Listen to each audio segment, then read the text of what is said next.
Hi friends, welcome to my YouTube channel. Please do subscribe, like and share to your friends. Let's start. Bt cotton is a genetically modified GM pest-resistant cotton plant that produces an insecticide to fight bollworms.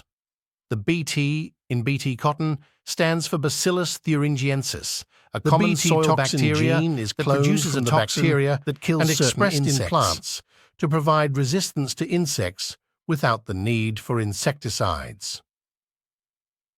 Bt cotton means Bacillus thuringiensis. Advantages of Bt crops: 1. Improved crop yield, which increases farmers' income and farm production. Reduce soil pollution due to reduced use of synthetic pesticides. 3.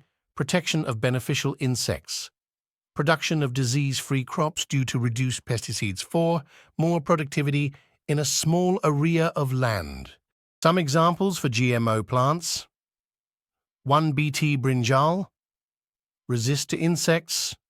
2. Bt cotton, resist to bollworms. 3. Golden rice, rich in vitamin C.